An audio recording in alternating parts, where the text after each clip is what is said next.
So how should animals be raised? Should we be eating meat here in the 21st century? I think so. You know, after that cloning video, I've just been thinking a lot lately about what do I want to see when I'm raising animals. Because at the end of the day, we are breeding a species that's been, at one time, was wild. And then as hunter-gatherers, we transitioned from hunting and gathering to domestication, to agriculture. And today we're moving away from that into increasingly artificial world.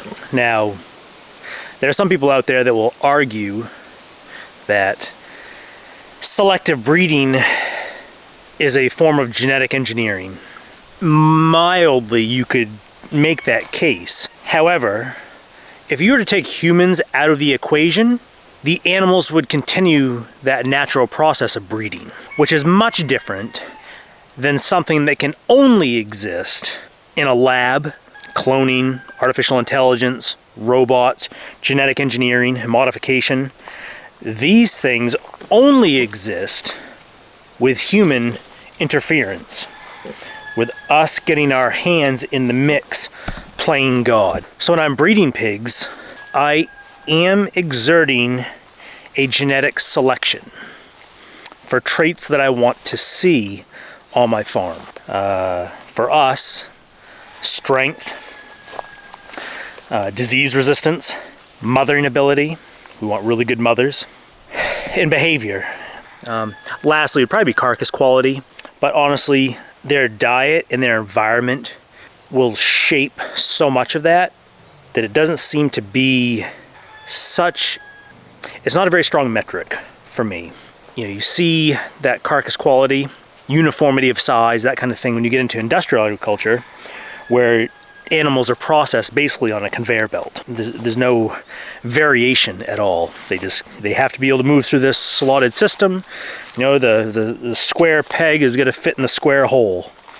And it needs to be perfect, or else the system falls apart. You know, it has very exacting tolerances and no margin for variation at all.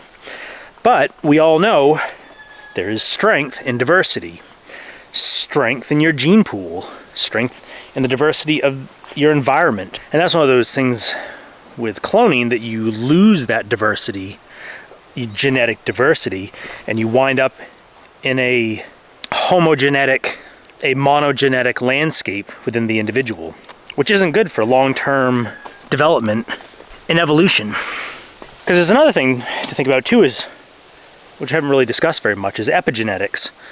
And that's basically how the environment will influence the genes you have. A good example is like hot weather versus super cold weather. Those extremes of temperature will influence how certain genes are reflected. Right? So you can have a gene that expresses for one trait, but the environment will either magnify or minimize those traits that we see outwardly accordingly. There's a whole world of stuff to go down through there as well. But this should be where they're living. Right? You know, I'm walking on the pigs' trails right now. I'm basically walking through a savanna. So I am going to eat these animals, and I am going to breed them for traits and behaviors that benefit me. And that is not the same as concocting a genetic cocktail in the lab and building something entirely from scratch. So that puts my role more of a steward. As we moved from a hunter-gatherer existence, and we began moving to a closer relationship with animals, domestication primarily, you know, we were much more shepherds when it came to animals. We had dogs, and dogs were our companions. But when it comes to sheep and goats and pigs and cows, our role was that more of a nomadic shepherd, hunter-gatherer. And what it really does is it allows the animals, even though we're exerting some influence over that animal, the animal is still able to express itself as it would in nature. Even as a hunter-gatherer, if you begin hunting in a regional area, your efforts on the landscape and on the animals you're hunting is going to change the makeup of that herd. If you're hunting deer, they're going to lose their wariness of you. If you are selecting for certain individuals, maybe You are selecting for the youngest, the weakest. That is going to have an influence on that herd, that they'll have less weak and injured or diseased individuals. Or if you're selecting for the biggest deer or the older deer, you're exerting a selection pressure on those animals. So this relationship between humans and animals in the environment, because let's not forget that, we're competing for the same food sources. Now, as hunter-gatherers, our impacts were spread out, population-wise, obviously. But we're part of the system. We're part of this whole thing. So that relationship, that give and take back and forth, the animals are changing. The pigs come through an area, wild pigs, they're tearing up a whole area where maybe that's where all the nuts were there I was going to gather. Now they're not there for me. They're exerting a selective pressure on us. And we're exerting selective pressures on them as well.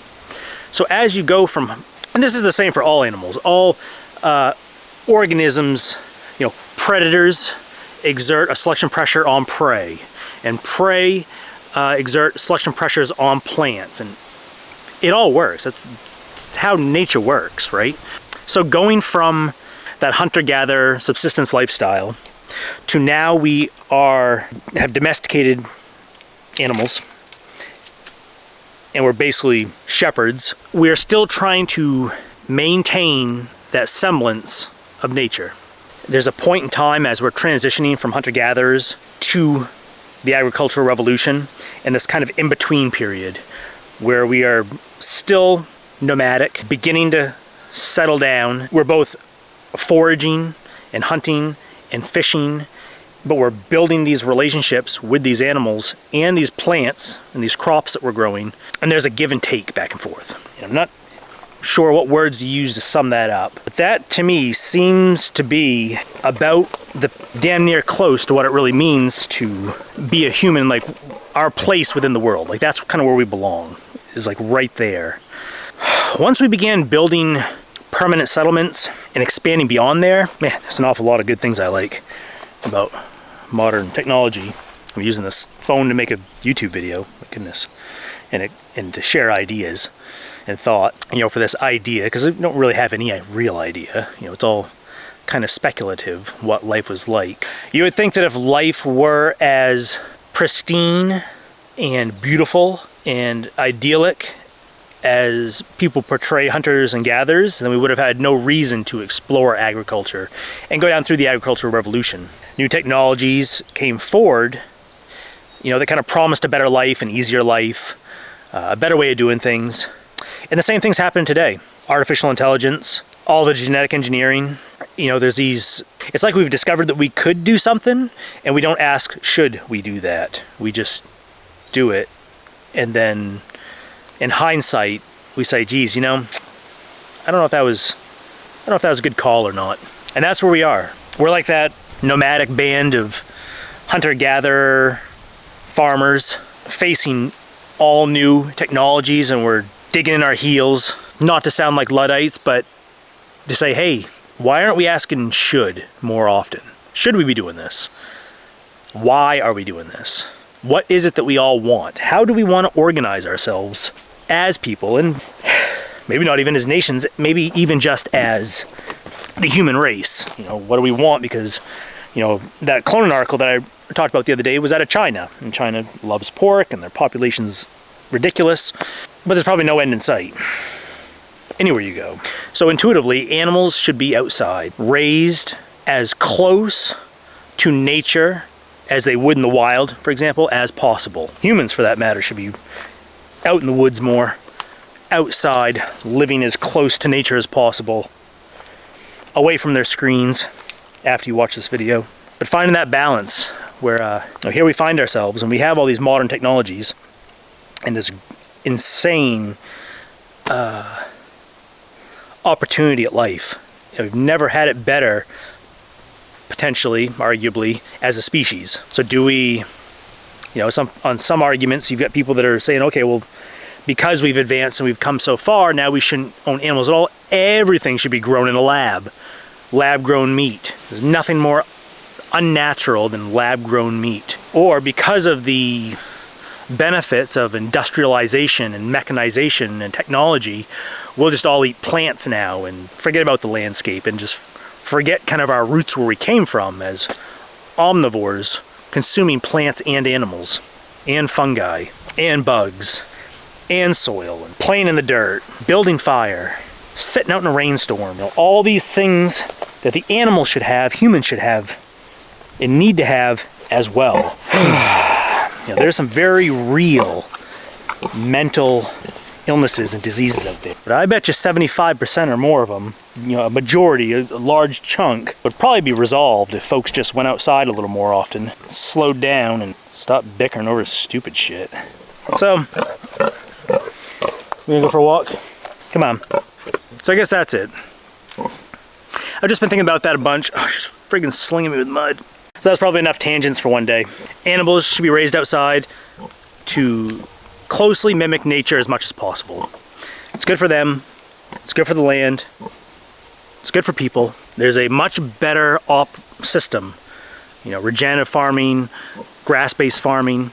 There's a much better models out there for sustainability than just trying to trying to leverage technology as a crutch and genetically lab our way out of everything, and then throw all these animals in a warehouse where they're confined for their entire life and basically put into a prison where they have the most miserable lives ever until they're harvested. There's a better way, and it's a decentralization of our current models, less reliance on big tech, and getting back to a simpler model. I mean, nature's been a model for millions of years of how things work together. So the goal is just to work within those confines and adjust slightly as needed. More work needs to be done. So until then, guys, thanks for watching. She's fucking nibbling on me. Stop it. You're all fucking muddy. So see you guys next time. Hey, make sure you subscribe. Comment down below what your favorite agricultural practice is, whether it's permaculture, regenerative farming, pasture-based livestock, grass-fed, beef, whatever you got. Thanks for watching, guys. I'll see you next time.